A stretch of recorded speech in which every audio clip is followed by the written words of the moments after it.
బంగ్లాదేశ్లో ఓవైపు ఎన్నికలు, మరోవైపు హిందువులపై దాడుల నేపథ్యంలో చోటు చేసుకున్న ఘటనపై సర్వత్రా ఆగ్రహం వ్యక్తమవుతుంది. గత 18 నెలలుగా నిర్బంధంలో ఉన్న షేక్ హసీనాకు చెందిన అవామీ లీగ్ పార్టీ సీనియర్ నేత 83 ఏళ్ల రమేష్ చంద్ర సేన్ వైద్య సాయం అందక తుది శ్వాస విడిచారు.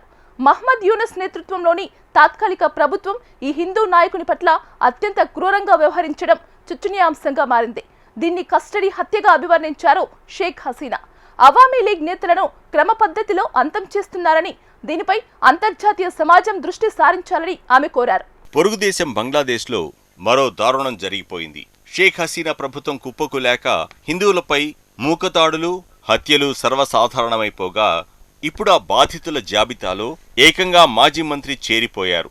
అవామీ లీగ్ సీనియర్ నేత, హిందూ నాయకుడు రమేష్ చంద్ర సేన్ దినాజ్పూర్ జైల్లో పోలీస్ కస్టడీలో అనుమానాస్పద స్థితిలో మరణించారు. జైల్లో రమేష్ చంద్ర సేన్ ఆరోగ్యం విషమించడంతో దినాజ్పూర్ మెడికల్ కాలేజ్ ఆసుపత్రికి తరలించినట్లు అధికారులు ప్రకటించారు.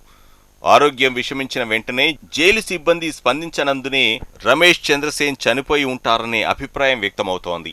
85 ఏళ్ల రమేష్ చంద్రసేన్ విషయంలో తాత్కాలిక సారథి మహమ్మద్ యూనస్ నేతృత్వంలోని బంగ్లాదేశ్ ప్రభుత్వం అత్యంత అమానుషంగా, క్రూరంగా వ్యవహరించడంపై సర్వత్రా ఆగ్రహం వ్యక్తమవుతోంది.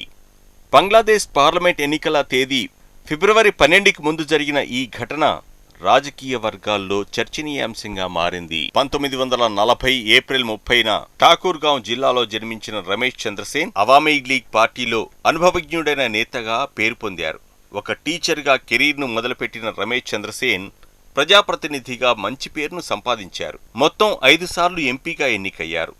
1997లో ఉప ఎన్నిక ద్వారా తొలిసారి పార్లమెంట్లో అడుగుపెట్టిన ఆయన ఆ తర్వాత 2008, 2014, 2018, 2024 ఎన్నికల్లో వరుస విజయాలు సాధించారు. షేక్ హసీనా ప్రభుత్వంలో 2009 నుండి 2014 వరకు మంత్రిగా సేవలందించడమే కాకుండా పార్టీ సలహాదారుగా కూడా వ్యవహరించారు.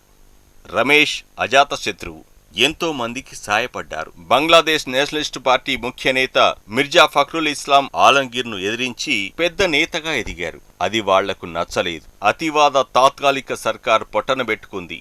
నిరంకుశ సర్కార్ ఆదేశాల మేరకే ఇదంతా జరిగింది. ఇది మానవత్వం మీద మచ్చ అని అక్కడి హిందువులు ఆరోపిస్తున్నారు. షేక్ హసీనా ప్రభుత్వం కుప్పకూలిన తర్వాత అవామీ లీగ్ నాయకులు యూనస్ ప్రభుత్వానికి లక్ష్యంగా మారారు. 2024 జూలై 16న ఠాకూర్గావ్లో జరిగిన అల్లర్ల సందర్భంగా సీనియర్ సిటిజన్ అని కూడా చూడకుండా రమేష్ చంద్రసేన్ మీద Bangladesh nationalist party, Bangladesh Jamaat Islami party మూకలు దాడి చేశాయి.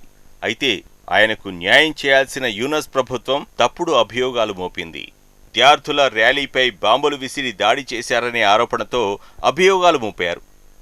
2024 ఆగస్టు 16న రమేష్ చంద్ర తన ఇంట్లో రాత్రి భోజనం చేస్తుండగా పోలీసులు ఆయన్ను లాక్కెళ్లారు. రమేష్ చంద్రసేన్ను పశువులను కట్టే తాళ్లతో ఆయన చేతుల్ని కట్టి తీసుకువెళ్లిన దృశ్యాలు సోషల్ మీడియాలో వైరల్ అయ్యాయి.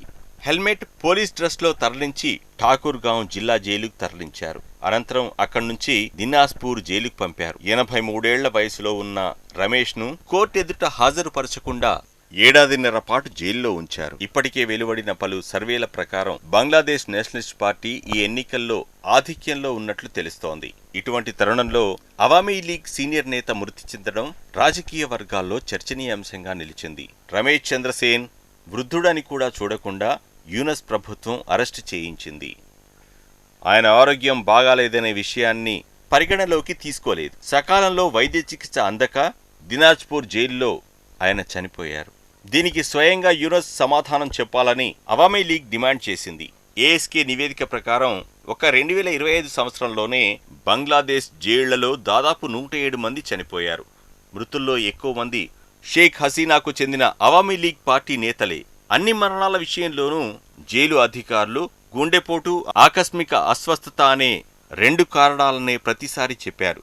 కస్టోడియల్ మరణాలపై సమగ్ర దర్యాప్తు జరగాలనే చట్టబద్ధమైన నిబంధనలను అమలు చేయడం లేదు. రమేష్ చంద్రసేన్ కస్టడీలో మృతి చెందిన ఘటనపై బంగ్లాదేశ్ మాజీ ప్రధాని, అవామీ లీగ్ చీఫ్ షేక్ హసీనా తీవ్రంగా స్పందించారు. దీన్ని కస్టడీ హత్యగా అభివర్ణించారు. మహమ్మద్ యూనస్ నేతృత్వంలోని మధ్యంతర ప్రభుత్వం అవామీ లీగ్ నేతలను క్రమపద్ధతిలో అంతం చేస్తోందని ఆమె ఆరోపించారు. జైల్లో ఆయనకు కనీస వైద్య సదుపాయాలు కల్పించకుండా కావాలనే చంపించారని హసీనా ఒక ప్రకటనలో పేర్కొన్నారు.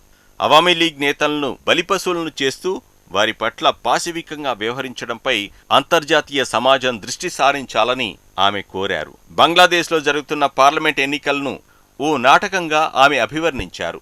దేశంలోని అతిపెద్ద రాజకీయ పార్టీ అయిన అవామీ లీగ్ను పోటీ చేయకుండా నిర్వహించే ఎన్నికలకు ప్రజాస్వామ్య విలువ ఉండదన్నారు. తనపై తప్పుడు అభియోగాలు మోపి విచారణ జరపకుండానే మరణశిక్ష విధించడాన్ని తప్పుపట్టారు.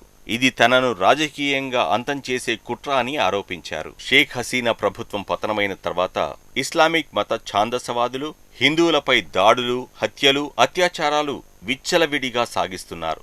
జూలై, ఆగస్టు 2024లో జరిగిన నిరసనల సందర్భంగా 650 మందికి పైగా మరణించారని, ఆ లెక్క 1500కి చేరుకుందని యుఎన్ నివేదిక పేర్కొంది.